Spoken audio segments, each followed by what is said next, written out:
India में आपका स्वागत है। राजनीति की पाठशाला आओ राजनीति करें।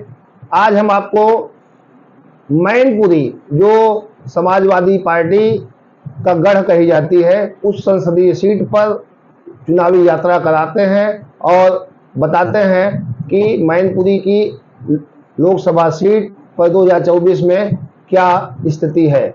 मैनपुरी जैसे ही नाम लिया जाता है वैसे सपा मुखिया मुलायम सिंह, जो सपा संस्थापक रहे, वो उत्तर प्रदेश के मुख्यमंत्री भी रहे, उनका नाम जहन में आ जाता है। राजनीतिक पटल पर भी उनकी तस्वीर आ जाती है। तो मैनपुरी जो संसदीय सीट है, वहां पर 1952 में जब देश में आम चुनाव पहला हुआ था, तो मैनपुरी लोकसभा सीट पर भी चुनाव हुआ था। तो हम आपको बता दें कि लोकसभा सीट 1952 में सबसे पहले वहां पर कांग्रेस पार्टी चुनाव जीतती है और वहां से बादशाह गुप्ता कांग्रेस के उम्मीदवार होते हैं। और 5 साल बाद जब वहां पे चुनाव होता है 1957 में, तो ये सीट कांग्रेस खो देती है महज 5 वर्षों में ही।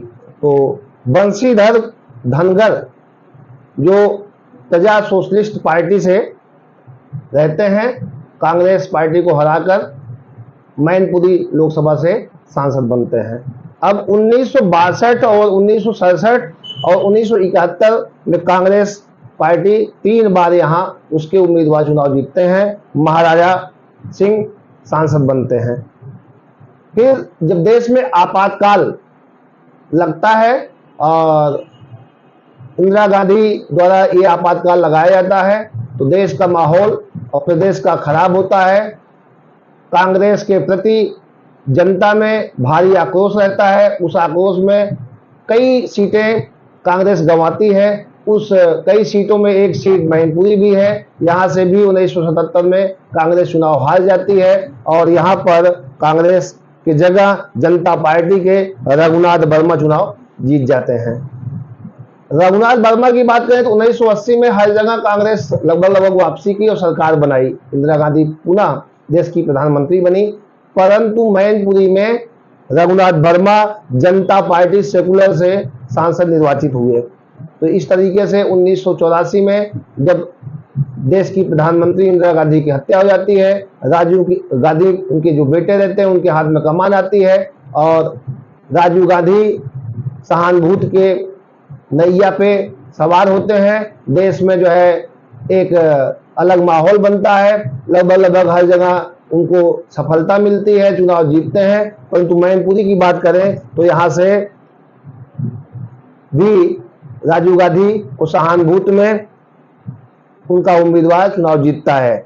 उनका उम्मीदवार बलराम सिंह यादव रहते हैं। तो ये 1984, हमको लगता है कि 1984 के बाद कांग्रेस फिर से जो है अपना मैनपुरी क्या कई सीटों पे आधिपत्य यूपी में नहीं बना पाई और लगातार उसके पिलर उखड़ते गए उत्तर प्रदेश की राजनीति से। तो उसमें मैनपुरी भी है। 1984 के बाद वहां पर दोबारा उनकी बोहनी नहीं होती है। 1989 में बात करें तो जनता पार्टी यहां से चुनाव जीतती है। उसके उम्मीदवार रहते हैं उदय प्रताप सिंह और फिर उपचुनाव होता है 1991 में और 1991 में जनता पार्टी से फिर उदय प्रताप सिंह चुनाव जीत जाते हैं। अब मुलायम सिंह का राज आता है। मुलायम सिंह का उदय होता है। समाजवादी पार्टी का उन्होंने एक राजनीतिक दल का गठन करते हैं और उत्तर प्रदेश की राजनीति में बड़ा बदलाव होता है। तो समाजवादी पार्टी के संस्थापक सपा मुखिया मुलायम सिंह यादव 1996 में पहली बार मैनपुरी से सांसद निर्वाचित होते हैं और 1998 में, हालांकि 2 ही साल बाद, मुलायम सिंह पुनः सांसदी छोड़ देते हैं और चुनाव नहीं लड़ते हैं। उनके स्थान पर मैनपुरी लोकसभा सीट से सपा के उम्मीदवार बलराम सिंह यादव चुनाव लड़ते हैं, जीत जाते हैं। उस समय देश में मध्यावर्ती चुनाव हुआ करते थे। सरकार अल्पमत में होती थी, गिर जाती थी, पुनः चुनाव होता था। इसलिए 1999 में पुनः उपचुनाव हुआ और बलराम सिंह यादव पुनः मैनपुरी के सांसद निर्वाचित हुए।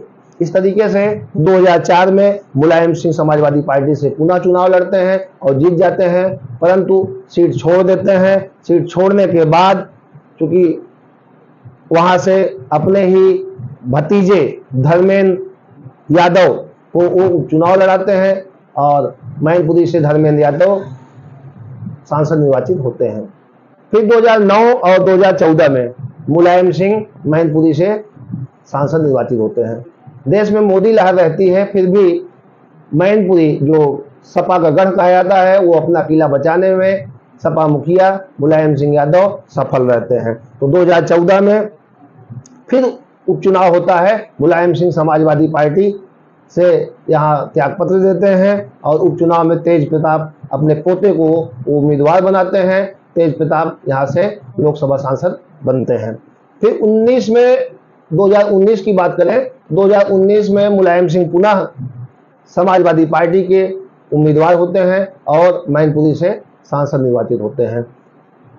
2022 में मुलायम सिंह दिवंगत हो जाते हैं, सीट खाली होती है, पुनः उपचुनाव होता है और उस उपचुनाव में उनकी बहू यानी अखिलेश यादव जो वर्तमान में समाजवादी पार्टी के मुखिया हैं, सुप्रीमो हैं सपा के, उनकी पत्नी डिम्पल यादव जो कन्नौज से सांसद हुआ करती थी, बाद में चुनाव वो हार गई। तो डिम्पल यादव जो मुलायम सिंह की बड़ी बहू हैं वो 2022 में चुनाव लड़ती हैं। उपचुनाव में उन्हें मैनपुरी की मतदाता, मैनपुरी की जनता अपना सांसद निर्वाचित करती है। तो ये 1952 से लेके हम आपको 2022 तक का इतिहास, राजनीतिक संसदीय इतिहास बताया। अब हम आपको बता दें कि ये जो लोकसभा सीट है उसका इतिहास जो आपके सामने हमने रखा। तो अब वहां पे कुल जितने मैनपुरी में विधानसभा सीटें हैं उनको हम बता देते हैं कि कुल मैनपुरी की विधान सीटें सभा कितनी है। 5 विधानसभा सीटें मैनपुरी संसदीय सीट में आती हैं। 1 सीट इटावा जसवंत नगर की है, बाकी 4 सीटें मैनपुरी से ही आती हैं। मैनपुरी, भोगाव, किसनी, तरहल, मैनपुरी जिले से आती हैं। यहाँ 2024 में विधानसभा चुनाव हुआ। बीजेपी को सिर्फ भोगाव सीट पर और मैनपुरी सीट पर जीत मिली, बाकी तीनों सीटें समाजवादी पार्टी के खाते में चली गई। तो इस तरीके से मैनपुरी की 5 विधानसभा सीटें हमने बताया, जहां पर 3 पर सपा और 2 पर भाजपा का कब्जा है। तो मैनपुरी में जो मतदाता हैं 2019 में जो चुनाव में प्रतिभाग लिए थे उनकी संख्या हम आपको बता दें कि कुल 17,02,320 मतदाता हैं, जिसमें पुरुष मतदाताओं की बात करें तो 9,20,070 मतदाता पुरुष हैं और महिला वोटरों की संख्या 7,82,192 है। वहीं ट्रांसजेंडर वोटरों की बात करें तो 58 ट्रांसजेंडर भी मैनपुरी संसदीय सीट में मतदाता सूची में दर्ज हैं। तो लोकसभा 2004 में हम आपको बता दें कि कौन कितना वोट पाया और कौन चुनाव जीता, कौन चुनाव हार गया और किसकी क्या स्थिति रही। 2004 में मुलायम सिंह ने चुनाव जीता था, लेकिन जीत दर्ज करने के बाद मुलायम सिंह ने अपने भतीजे धर्मेंद्र यादव के लिए ये सीट छोड़ दी थी। मुलायम सिंह को 4,60,470 वोट मिले थे, जबकि दूसरे नंबर पर बसपा के अशोक साक्य थे। अशोक को 1,22,600 वोट मिले थे। वहीं तीसरे नंबर पर बीजेपी के बलराम सिंह यादव थे। बलराम सिंह को 1,11,153 वोट मिले थे। इस सीट पर दोबारा उपचुनाव हुआ। उपचुनाव में धर्मेंद्र यादव ने जीत दर्ज की थी। अब हम आपको 2009 की स्थिति बताते हैं कि 2009 में कौन चुनाव जीता और किसे कितना वोट मिला। 2009 में लोकसभा चुनाव में समाजवादी पार्टी के मुखिया मुलायम सिंह यादव ने पुनः जीत दर्ज की थी। मुलायम सिंह यादव ने बसपा के विनय साक्य को हराया था। 2009 में मुलायम सिंह यादव को कुल 3,92,308 वोट मिले थे, जबकि विनय साक्य को 2,19,239 वोट ही मिले थे। तीसरे नंबर पर बात करें तो बीजेपी के तृप्ति साक्य रही। तृप्ति को महज 56,265 वोट ही मिले थे।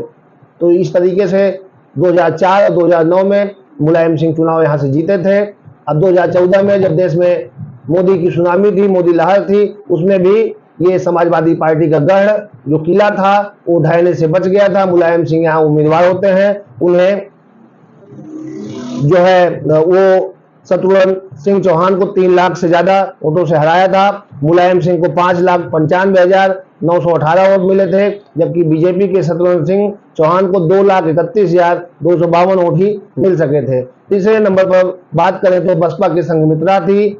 संघमित्रा स्वामी प्रसाद मौर्य की बेटी हैं और वो चुनाव लड़ी थी मैनपुरी से वो 3 नंबर पर थी। उन्हें 1,42,833 वोट मिले थे। इसके बाद यहाँ पे उपचुनाव हुआ था और इस उपचुनाव में तेज प्रताप यहाँ से उम्मीदवार होते हैं और चुनाव जीत जाते हैं। अब हम बात करते हैं 2019 की। 2019 पर मुलायम सिंह पुनः चुनाव जीतते हैं और उन्हें इस बार 5,24,926 वोट मिलते हैं, जबकि प्रेम सिंह सागे को 2,30,537 वोट मिले थे। एक बार फिर से इस सीट से मुलायम सिंह यादव ने जीत दर्ज की और भाजपा मैनपुरी में दूसरी नंबर पर बनी रही।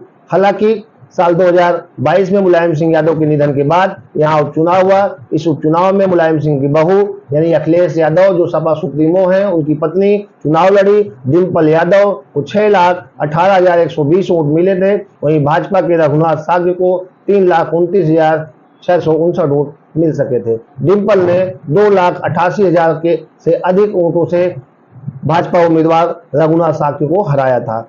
सपा संस्थापक मुलायम सिंह यादव का ये जो परिवार है 1989 के बाद से इस पे लगातार उन्हीं का कब्जा रहा है और चाहे मुलायम सिंह खुद चुनाव जीते हो, चाहे उनका भतीजा जीता हो, चाहे पोता जीता हो, चाहे अब बहू जीत रही है। इस तरीके से ये मैनपुरी जो लोकसभा सीट है ये समाजवादी पार्टी का गढ़ कही जाती है और यहाँ चाहे जितनी ताकत लगा ले भाजपा, मोदी लहर में भी, मोदी लहर के बाद भी चुनाव नहीं जीत सकी, सारी ताकत लगाती है। इस बार भी डिम्पल यादव के समक्ष यहाँ पर ठाकुर जयवीर सिंह को भाजपा ने उम्मीदवार बनाया है। यहाँ इस सीट पर स्वयं प्रधानमंत्री मोदी जनसभा कर चुके हैं। योगी आदित्यनाथ सूबे के मुखिया हैं, उनकी भी जनसभा हो चुकी है। देश के गृह मंत्री अमित शाह हैं, वो भी यहाँ पर चुनावी प्रचार कर चुके हैं। मामला बड़ा दिलचस्प है, रोचक है, फिर भी समाजवादी पार्टी यहाँ से मजबूत दिखाई दे रही है। अभी भी 2024 में समाजवादी पार्टी का किला ढहने की स्थिति नहीं दिख रही है। देखना यह होगा कि तीसरे चरण में समाजवादी पार्टी की उम्मीदवार डिम्पल यादव यहाँ से दोबारा चुनाव जीतती हैं कि भारतीय जनता पार्टी के ठाकुर जयवीर सिंह यहाँ से चुनाव जीतते हैं। तीसरे चरण में 7 मई को यहाँ पे मतदान है। आज चुनाव का पहिया थम गया है। एक दिन बाद पोलिंग पार्टियां रवाना होंगी। 7 मई को यहाँ पे मतदान होगा, 4 जून को परिणाम आएगा। इस तरीके से समाजवादी पार्टी देखना होगा कि अपना किला ढहाने से बचा पाती है या नहीं बचा पाती है। धन्यवाद।